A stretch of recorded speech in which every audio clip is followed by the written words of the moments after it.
I worked the night shift at an old hospital about a week ago. I was 32, chasing my dream of becoming a writer. I took the janitor job to pay off my student loans. The hospital was a large building, buzzing fluorescent lights and white walls. On my second night, I heard footsteps. They echoed in an empty wing. I thought I must have imagined it because I was tired. I went to check it out, but found nothing. Just a smeared handprint on the wall. It was strange, but I brushed it off. The next few nights got weirder.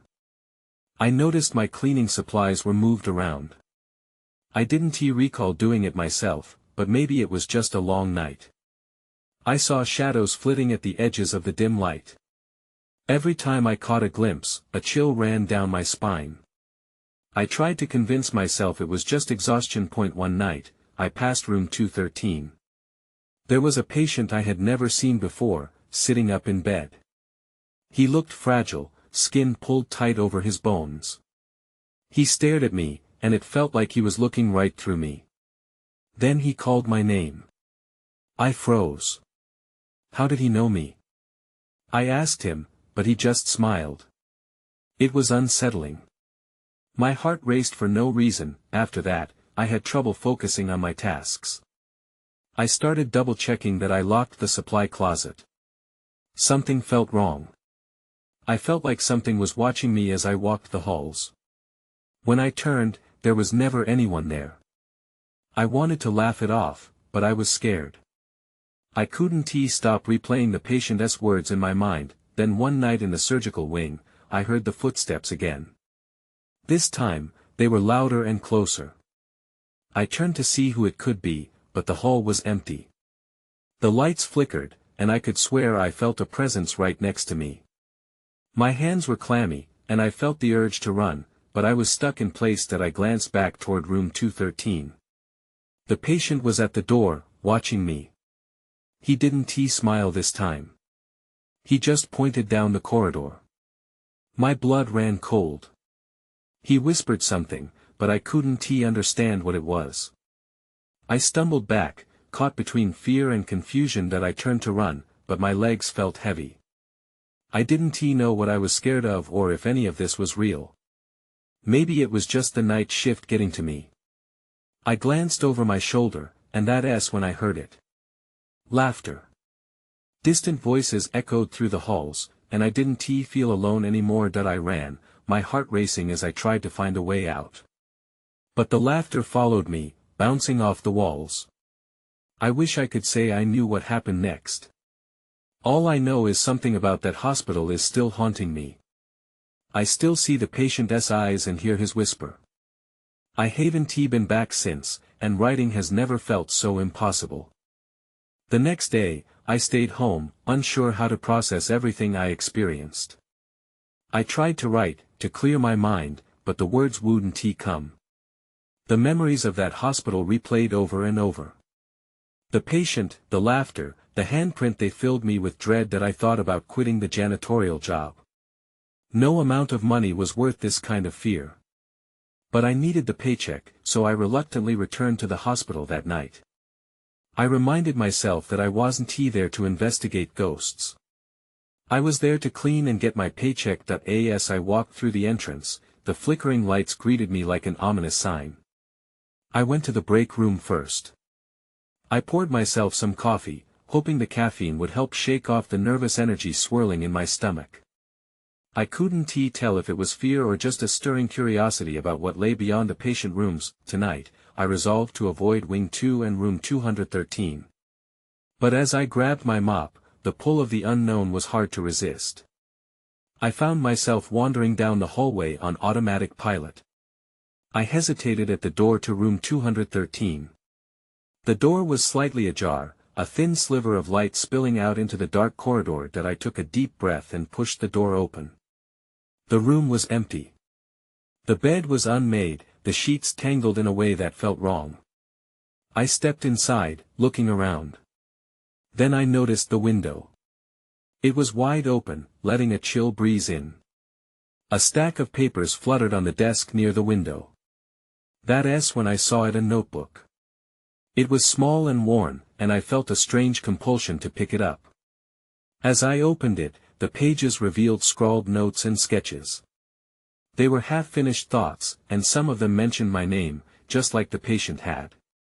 My skin prickled as I flipped through the pages, my hands shaking. It was as if the notebook was trying to speak to me, relaying secrets or warnings. One entry caught my eye: "You must listen to me. I can show you." I slammed the notebook shut, my heart racing. I looked back toward the door, half expecting to see the patient standing there. Suddenly, the laughter erupted again, louder this time. It felt like it was right behind me. I spun around, adrenaline kicking in. But the room was empty. It felt like the walls themselves were pressing in on me.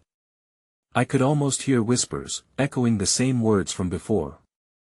Then a sound made me freeze, a soft thud coming from somewhere in the room. I followed the noise, my pulse hammering in my ears. It led me to the closet. I hesitated, my mind racing with thoughts of what might be inside that I reached for the handle. Before I could turn it, I heard the patient's voice. It was faint but clear: "You shouldn't have come back." That was enough to send me stumbling back against the wall. The laughter swelled and I knew I couldn't stay another second, that I bolted from the room. I sprinted down the hall, abandoning my cleaning supplies. I didn't stop until I burst through the hospital's front doors. Outside, I gasped for air, trying to shake off the icy grip around my chest. What was this place doing to me? I knew now I had to return. I had to find out who that patient was and what he wanted. Otherwise, these encounters would haunt me forever. I barely slept that day. Every time I closed my eyes, the laughter echoed in my mind. I tossed and turned, feeling insane for even thinking about going back to that hospital. But something inside me yearned for answers. When my alarm rang, I dragged myself out of bed, still feeling heavy from the night before. I thought about the notebook. It might hold clues. If I could find out who that patient was, maybe I could understand what was happening.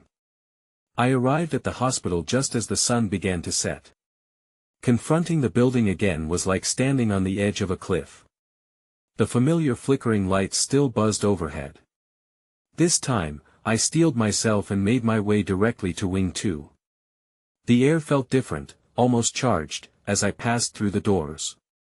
I hesitated outside room 213. The door was shut now, which was a comfort. I wasn't ready to face whatever mystery resided inside. I glanced down the hallway and saw a janitor cart. A shape moved behind it. I squinted but saw nothing. My heart began to race again. Ignoring my fear, I decided to start cleaning rooms further down the wing. As I worked my way through, I couldn't shake a sense of being watched. I caught glimpses of shadows from the corner of my eye but dismissed them as tricks of the light. An hour in, I decided to take a break. I sat on the floor with my coffee, reminding myself why I was here. That's when I noticed something shiny under the chair. Crouching down, I pulled out a small silver key. It was old, like it had been hidden for years. My breath hitched. I wondered if it could unlock something important. Maybe it belonged to a closet or even room 213. As I pondered what to do, the laughter returned, chilling and joyous. It filled the hall. My heart thudded in my chest. I jumped to my feet, clutching the key. I had to find that room again. That I crept back to room 213. The door was still shut tightly, but the laughter kept echoing, almost compelling me. This time, I didn't hesitate. I inserted the key into the lock. It turned with a click, surprising me, and I pushed the door open. Inside, the atmosphere felt thicker, charged with energy. The bed was still unmade, and the notebook lay on the desk. But I noticed something new. The closet door was slightly ajar. I could see a sliver of darkness between the crack, and the laughter grew louder, more insistent that I approached the closet. I wanted to run, but my feet wouldn't move. Taking a deep breath, I yanked the door open. Inside was not what I expected. It was empty except for a dust-covered mirror propped against the back wall. My heart raced as I took a step closer. The laughter turned into a whisper, filling the air. "Look, look." I stared into the mirror, expecting to see myself. But instead, I saw the patient, the one who had shared my name. His eyes were frantic, pleading. "You have to know. Find me." I stumbled back. The laughter faded, replaced by a deafening silence. The hospital felt colder, the walls closing in. I was no longer just a janitor. I was part of something far bigger. I needed to figure the pieces out fast. And then the lights flickered violently, casting shadows all around. I turned to run, but the door slammed shut behind me. Panic surged within me as I stood before the locked door, the echo of the laughter still ringing in my ears. I turned back toward the mirror, but the reflection had changed. The frantic eyes of the patient were gone, replaced with the same empty space I recognized. My heart raced, and for a moment, uncertainty threatened to swallow me whole. "Find me," his voice echoed faintly, almost teasing. With every second that passed, the silence became heavier, pressing against my chest. I needed to escape, to breathe again. I rushed to the door, my hands shaking as I twisted the handle. It wouldn't budge. Frantically, I pulled at the knob, but it felt like the door had melded with the frame. I kicked it once. Twice. No response. I was trapped. Just as hopelessness began to set in, I turned back toward the mirror. Maybe there was something I had missed. I approached cautiously, and as I did, the air around me shifted. Glancing back at the closet, I noticed a faint glow from its depths. My heart raced. What if there was something in there, something more than the mirror? I had to take that chance. Ignoring the door that would not yield, I pulled the mirror aside. It creaked, revealing a small gap in the wall behind it. My curiosity piqued. I reached inside and felt cold metal meet my fingers. It was another key, larger and more ornate. I hesitated, but the laughter returned, more insistent than before. "Find me." Without thinking, I pocketed the key and returned to the door, giving it another firm shove. This time, it opened. I staggered out and turned to look over my shoulder only to see the mirror now reflecting a scene of chaos. People in white coats racing down a hallway, screaming and shouting. The image flickered, distorting as soon as I locked eyes with it that I stepped back, overwhelmed. I stumbled into the hallway. Shadows danced in the corners, and the lights continued to flicker. Even the laughter now felt different, almost playful yet sinister. It was a sound I couldn't ignore. I rounded the corner to the nurse's station, but it was dark, the staff long gone. The silence felt mocking. That's when I caught sight of a slip of paper sticking out from the reception desk. I edged closer and snatched it. My stomach sank as I read the words. "Patient reported missing. Room 213. Keep searching." My breath caught in my throat. They were looking for him. What happened to him?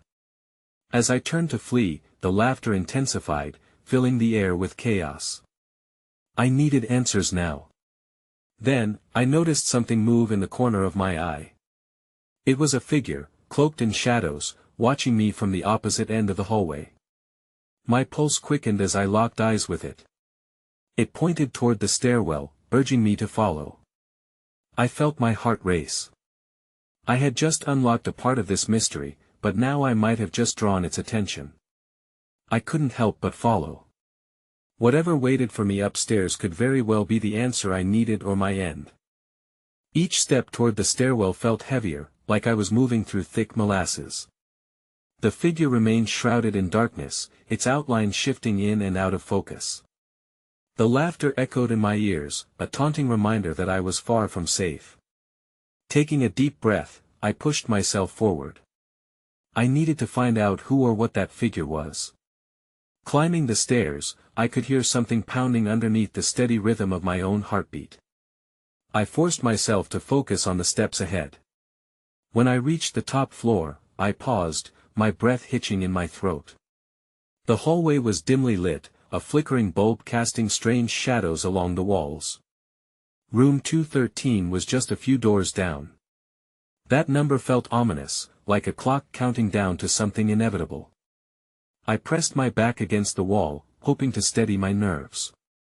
The laughter was softer now, almost curious, as if it was inviting me to approach. As I made my way closer, I noticed the door to room 213 was slightly ajar. My mind raced with questions. Had the missing patient returned?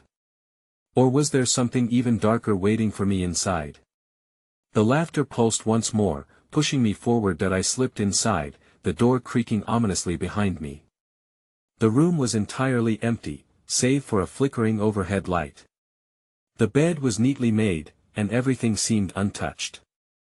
A chill shot through me. Where was the patient? Then something caught my eye, an old notebook lying on the bedside table. I opened it. The pages were filled with frantic scrawls and sketches that made little sense. But then, I saw a name, Ethan. Beneath it were hastily written notes about someone being lost and needing to wake them. My heart raced as I flipped through the pages. A noise behind me made me jump. I whipped around to see shadows dancing in the hallway outside. Someone was there. Or something. I felt a chill run down my spine. The laughter returned, louder and more sinister than before. Find me, it echoed again. I was no longer just part of the story. I was entangled in it. The last entry in the notebook was dated the night before. The last line sent jolts of fear through me, the key 1T be found until midnight. Just then, the shadows shifted again, and I realized they were no longer just moving, they were advancing toward me. Panic surged as I backed up against the wall. The dim light flickered violently, and I felt my breath quicken. I had the ornate key in my pocket. Could it be the key the notebook spoke of? Then I saw it a flicker in the darkness. The figure I had seen before materialized at the end of the hallway, its hand outstretched, beckoning me again. Questions swarmed in my mind. Did it want me to follow? Was I going to meet Ethan? Before I could think twice, I tore out of the room, following the figure down the hallway. My heart beat wildly, each pulse echoing my uncertain thoughts. I felt drawn into the unknown, but then, a sudden change sent chills down my spine. The laughter turned into screams. I skidded to a halt, facing the source. The void where the shadows had been had shifted, and now there was a door that hadn't been there before. I hesitated, fear crawling under my skin. Whatever lay beyond that door could very well change everything. I had to decide. Would I open it? Or would I run? I took a step back, my heart pounding. The door loomed in front of me, painted a deep blue that seemed to hum with energy. I swear I could almost see something moving behind it. The screams morphed back into laughter, taunting me, pulling me closer. Just a door, I whispered, hoping my voice would drown out the chaos in my head. I reached for the handle, feeling the cool metal under my fingertips. It was time to see what was really going on. With a swift motion, I turned it and pushed the door open. The moment I stepped through, I felt a rush of cold air wash over me. Inside was a narrow staircase leading down into darkness. I peered into the abyss. There were no lights, no sounds, just a suffocating silence that gripped me tightly. The laughter had faded, replaced by a quiet that felt wrong, unsettling. That I hesitated. Maybe I shouldn't have come this far. But then I remembered the notebook, the mention of Ethan. If he was down there, I had to find him. I took a deep breath and stepped onto the stairs, each creak beneath my feet amplifying my anxiety. The light from the hallway flickered and then disappeared completely. I was enveloped in darkness. My pulse raced as I descended, trying to make sense of what I was feeling. I had to focus. A few more steps down, I reached for my phone to use its flashlight. The beam cut through the darkness, revealing rough stone walls and damp patches. I glanced up, half expecting to see the figure again, but there was nothing. I pushed forward, more determined than afraid. The air felt thicker here, heavy with memories I could almost taste. With every step, I felt more aware of the space around me, like something or someone was watching. Then I saw a sliver of light at the bottom of the stairs. I moved closer, adrenaline coursing through me. As I reached the final step, the light expanded, revealing a small room filled with strange artifacts. Masks, dolls, and photographs crowded the walls, each looking more peculiar than the last. In the center stood an altar, surrounded by candles flickering in a way that felt alive. I stepped inside, scanning the items for anything connected to Ethan. My flashlight landed on a photograph. My breath caught in my throat. It was a picture of a young boy, Ethan. He looked so familiar, and yet there was something off about the corners of his mouth, as if he were holding back a wicked grin. Suddenly, the laughter erupted again, echoing through the room. It was darker, filled with malice. I turned to run back up the stairs, but the door slammed shut behind me. Panic surged inside me. I was trapped. Then I noticed movement beside the altar. A shadow slid out from the flickering light, taking form. It was the figure, a twisted silhouette of a person. My heart raced as I realized it wasn't just the laughter I felt. The figure wasn't alone. Ghostly images of other children emerged in the dimness, their faces twisted in joy and horror at once. That I couldn't breathe. Fear paralyzed me as I stared into the eyes of the figure. It raised a hand, pointing toward me, and suddenly, all the whispers flooded my mind. Join us. Wake him. In that instant, clarity hit me like a punch. I wasn't just meant to find Ethan, I was meant to be part of this twisted game. I glanced at the altar again, realizing the candles were arranged in a pattern. It was a ritual. Then everything went dark again, and I heard a voice just above a whisper. You have to wake him. With urgency squeezing my chest, I wondered if I had stepped into something far worse than I could have imagined. I was running out of time. I gasped as the darkness closed in, every nerve in my body screaming for escape. My mind raced. I couldn't let the shadows consume me. I needed to focus, to remember why I was here. I was searching for Ethan, but now I was trapped in this twisted realm. The flickering candles danced in the corners of my vision, and the whispers grew louder. Wake him. Join us. It echoed in my mind, chilling me to the bone. That I turned back to the altar. The photo of Ethan was still there, staring up at me with that sly, haunting smile. I stepped closer, drawn in by some unseen force. What did you want? I whispered into the silence, almost afraid of the answer. As if in response, the flames of the candles flared up, casting grotesque shadows against the walls. The figures of the ghostly children moved closer, their expressions melting from joy to despair. I flinched but stood my ground. Why? I shouted, my voice trembling. Why me? The figure at the altar began to shift, its form twisting and contorting. I could feel the room tremble with energy. Then, it spoke, its voice layered over the laughter of the children. You came looking for him. You have to give in. I stepped back, the reality of my situation crashing down. I wasn't here just to free Ethan, I was being pulled into a dark design, part of some ritual that had likely ensnared countless others before me. No. I'm not playing your game. In that moment of defiance, the laughter peaked, a cacophony that shook the very walls. The shadows recoiled, almost in surprise. I took a deep breath and glanced around the room, searching for anything that could help me escape. When I saw it. A small dagger lay beside the altar, its blade gleaming in the candlelight. My heart pounded. Was this the key? I knew I had to reach it. But as I moved toward it, the shadows lunged, swirling around my legs like tendrils of smoke. That I stumbled, fighting against the pull of darkness. My breath quickened, the laughter turning into a deep, throaty growl. Join us. The haunting chorus cried, the words feeling like an incantation. With every ounce of strength, I broke free from the grasp of the shadows. I lunged for the dagger, my fingers brushing against its hilt. The moment I grasped it, the world around me shifted violently, the laughter crescendoing into a deafening roar, the dagger hummed in my hand, a pulse of energy spreading through my veins. Instinctively, I raised it, ready to confront the figure and the spirits surrounding me. "I won't be part of this," I shouted, lifting the dagger higher, determined to shatter the hold this place had on me. Then everything dimmed.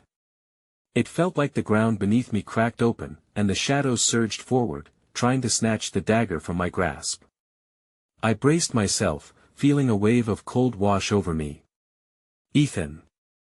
I cried out, more desperate than ever, but as the shadows closed in, a flash of light erupted from the dagger. It pushed back against the darkness, illuminating the room and revealing a chaotic scene of twisting forms and terrified faces. I realized, in that flash of clarity, that I had a choice to make, that I had to decide who I was willing to wake. The dagger felt alive in my hand, a strange power coursing through me. It was as if it had a spirit all its own, whispering secrets meant only for me. Ignoring the encroaching shadows, I looked back at the altar, where the figure twisted in agony and grief. The children still circled, their faces shifting from mirth to sorrow and back again. "I want to be part of your game," I said again, this time firm. "I'm not here to awaken anyone."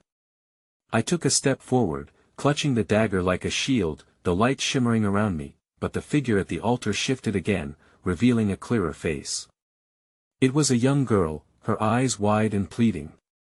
"Help us," she said, her voice breaking through the layers of laughter. "You can bring him back." "Bring who back?" I pressed, my heart racing with uncertainty. "The one who was taken from us," she whispered, and suddenly, the room filled with names, voices calling from the dark, each word thick with longing. I staggered back, gripping the dagger tighter. "What does that mean?" I shouted. "What happened? Why should I trust you?" The shadows paused, like a tide retreating from the shore, giving me a moment's clarity. "Because you are the only one who can break this curse," the girl insisted, her form flickering like a dying flame. "You must choose to wake him. If you don't, we'll all be lost." An icy dread washed over me.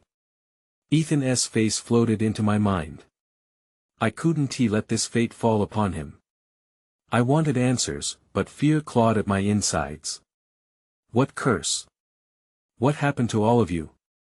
"We were trapped," another voice chimed in, this one a boy, his face flickering beside the girl's.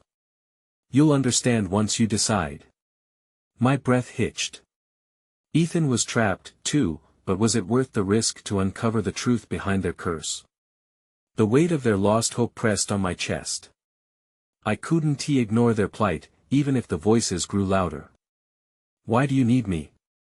I asked, my voice breaking. "Why not help yourselves?" The girl's frame flickered again, and a shadow leaped forward with a chilling cry. "This place feeds on your doubts. You must choose." I felt the ground shake beneath me, a tremor of dark energy building.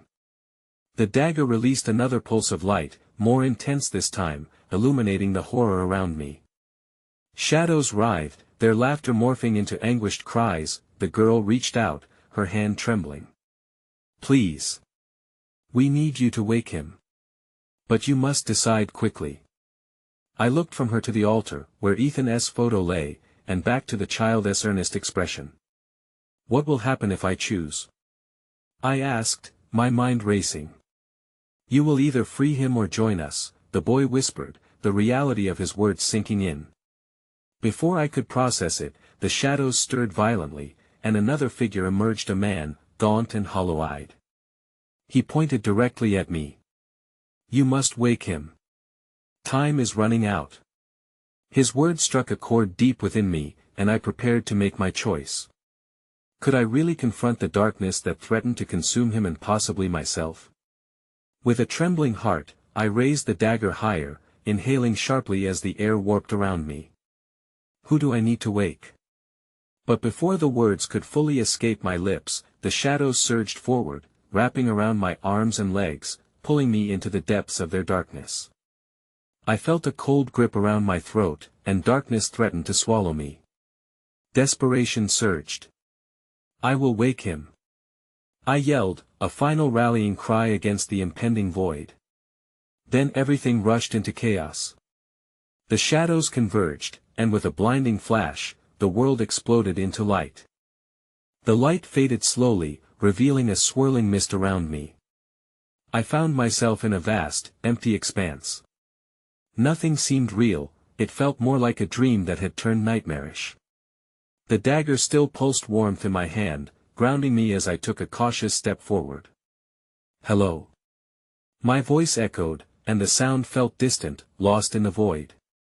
I turned around, searching for any hint of the children, the altar, or even the shadowy figures. But nothing remained. An unsettling quiet settled in. As I continued walking, unease wrapped around me. Something about this space felt familiar yet alien. My heart raced as I tried to piece together the fragments of what I had just experienced, but my mind was a tangle of emotions. Doubt crept in again. Had I truly agreed to wake him? Then I spotted an image shimmering in the mist. A doorway stood tall, carved with intricate designs, still glimmering as if inviting me. I approached cautiously. The dagger hummed softly, urging me forward, but the closer I got, the more apprehensive I became. Could this be a way out? A way to help Ethan?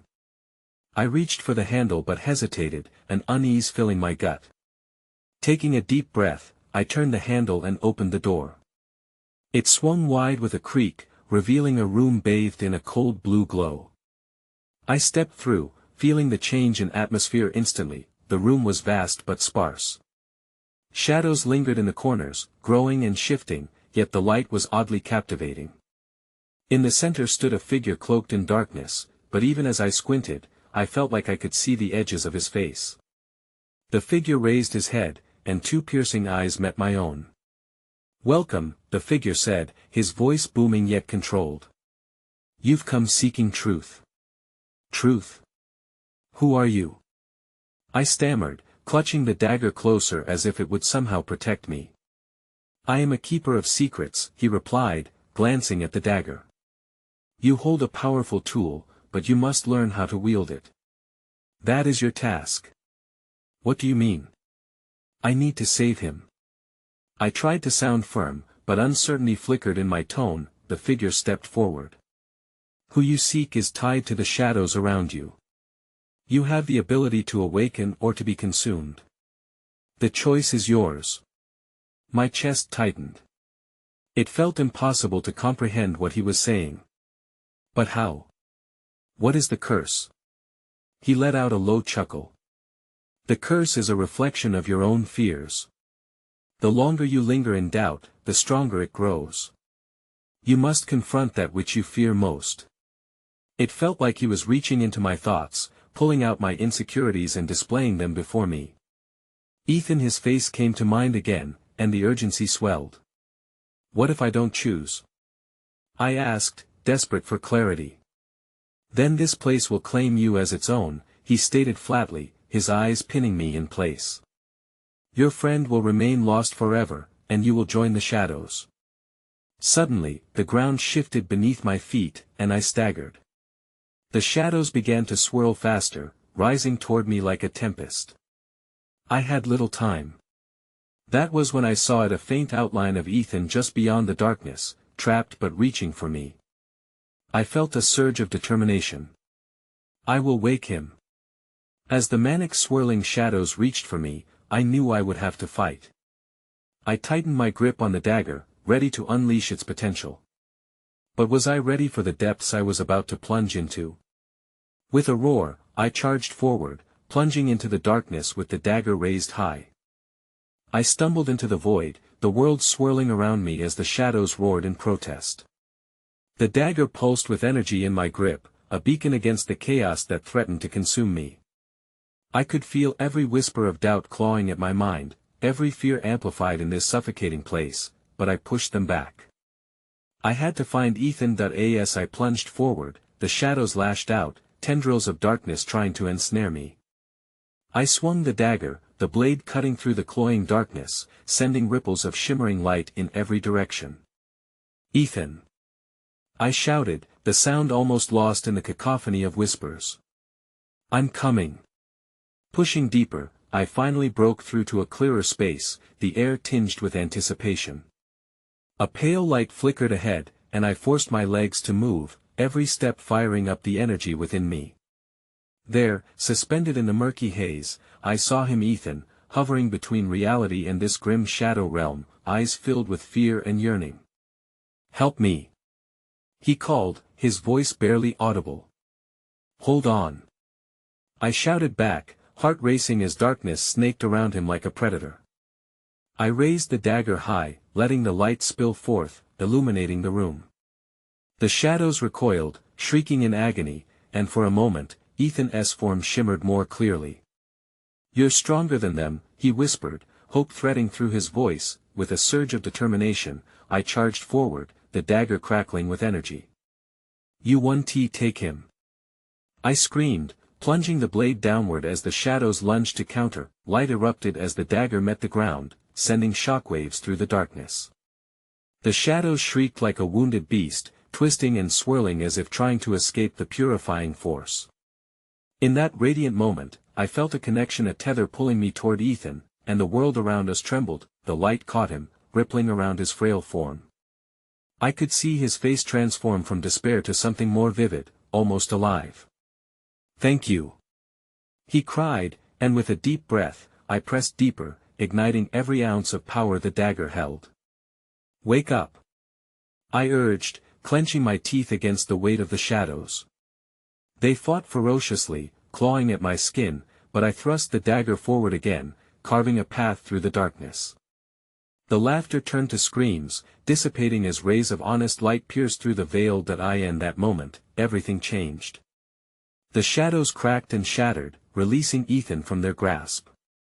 He fell forward, and instinctively, I reached out to catch him, pulling him into the brilliance enveloping us.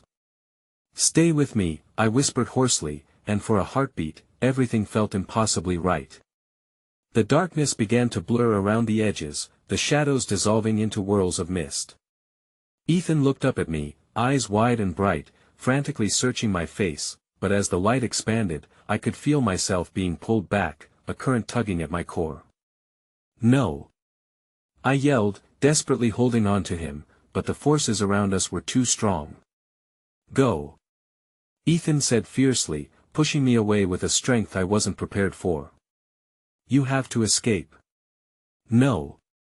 I cried, but the light enveloped me, and I was torn from him, feeling the weight of his loss crashing down as the world twisted and warped again, shadows retreating to mere whispers. That I found myself standing in room 213, breathless and dazed. The room was empty, the air still heavy with remnants of tension but devoid of any true menace. I turned back, heart hammering, searching for some sign of Ethan, but it was just me and the echo of what had just transpired. The notebook lay on the desk, the pages fluttering as if disturbed by an unseen breeze. Hesitantly, I reached for it, flipping through the entries, my heart sinking at the last words. I had seen the key that won't be found until midnight. Was it all just that? A choice leading me down paths I hardly understood. I could feel relief mingling with shadows of uncertainty. Had I saved him? Was he free? Or had I merely awakened something deeper, something that followed me now? As I stepped outside, the cool air washed over me like a balm. The hospital stood like an ominous guardian behind me, a relic of all that had transpired. I knew I might never return. The mysteries, questions, and fears would remain at the threshold. But one thing lingered heavy in my heart. The haunting laughter faded into memories that would echo forever, leaving me to wonder if I had truly freed Ethan or if there was still a part of him somewhere within those walls. That I walked away, each step feeling like a farewell, a promise made to uncover the truth even if the answers shifted like shadows in the night.